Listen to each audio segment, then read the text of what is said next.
Please consult a doctor before you try alternate day fasting or any major dietary changes. I'm not a doctor. The information I'm sharing are my experiences and opinions.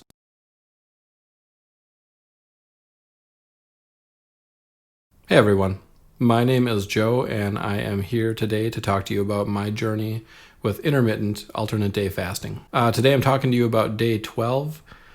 It's an eat day for me, and I just want to kind of talk to you about how it went. Well, I woke up and I was not hungry, but I just wanted to eat, wanted to taste and smell food, and just enjoy the process of eating. You kind of get to know when you're doing this what real hunger is and what just wanting to eat because it's enjoyable is. And this was, I wanted to eat breakfast because it kind of gets you going for the day. It's good you need to eat sometimes. I got going with breakfast. I wasn't starving, but I started off with like 4 Eggo waffles. It wasn't the Eggo brand, but whatever.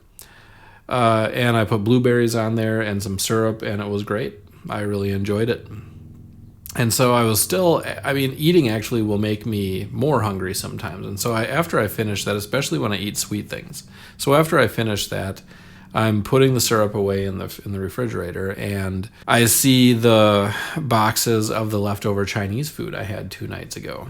And I'm like, man, that sounds good.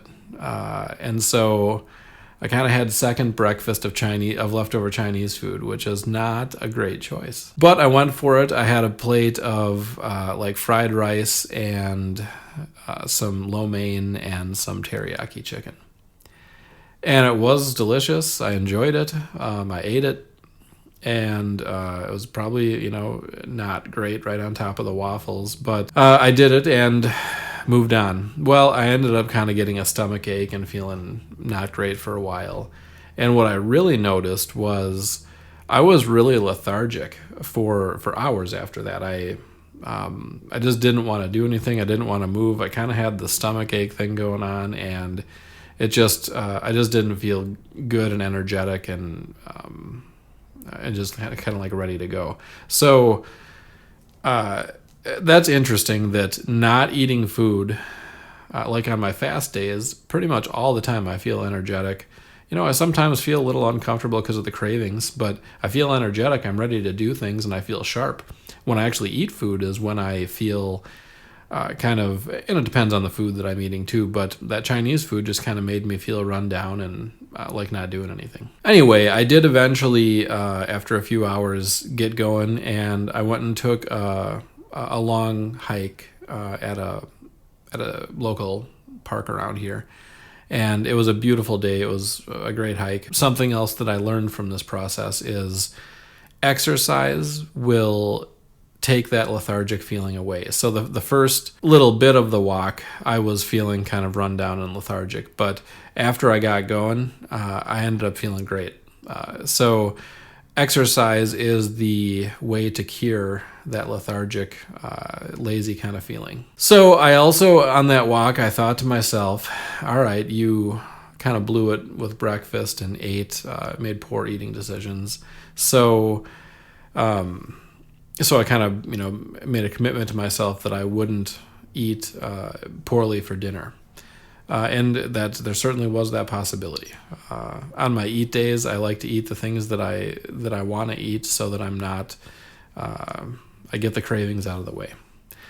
So I stuck with it, though. I came home and made a stir fry, a reasonably sized stir fry with sea scallops, rice, and broccoli and onions. I don't remember what else was in there. It was really good. Some soy sauce on there, and it turned out great. Just had one, serving, one plate of it, and stopped after that. And I ended up, a little while after that going to sleep, and I went to bed feeling full, but not bloated. And that's the key. It's just to not overdo it. I knew that I had a fasting day coming up. I still didn't overeat. I just embraced the fact that I have a fasting day coming up, and I think that's the way to go about it. Things I learned from today Learn from past mistakes. I knew that in the past I had a little bit overdid it for breakfast with the Chinese food and waffles. And I knew that if I overdid it at dinner, I was really going to regret it. I probably wouldn't have slept good. So I told myself on that hike not to overdo it at dinner, and I actually had learned from a past mistake and stuck with it. Next thing I learned was to be mindful about what I'm eating. The Chinese food probably wasn't a good call. I could have just made the decision not to eat it, or eat it later, or eat it in smaller portions. I did eat it, and I dealt with it, but it did make me feel bad. I guess that's another lesson, is some foods just make you feel bad. So another lesson that I learned today is exercise is the cure for laziness. If you get up and get going, your body kind of gets moving, and all of a sudden that lazy feeling, those bad feelings go away. So I think that's all I have for you guys about day 12 for me, but I did find this cool article, and I just want to share a little bit with you from it. It talks about several benefits that come from fasting. So I'm going to go ahead and read it to you now. When you fast, several things happen in your body on the cellular and molecular level. For example, your body adjusts hormone levels to make stored body fat more accessible. Your cells also initiate important repair processes and change the expression of genes.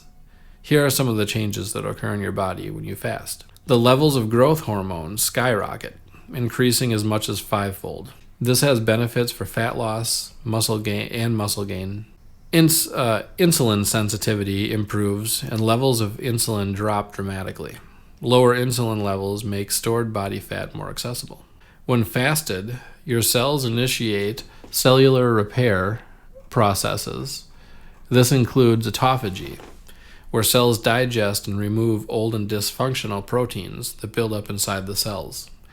Autophagy is something that we'll definitely talk about more in future videos. It is one of the great things of fasting. There are changes in the function of genes related to longevity and protection against disease. These changes in hormone levels, cell function, and gene expression are responsible for the health benefits of intermittent fasting. That is what I wanted to share with you guys. Just kind of a little description of the great things that happen in your body when you do intermittent fasting. We can go deeper into those in later videos, but for today, I think that's all I've got for you. I'm sure I'll talk to you again soon.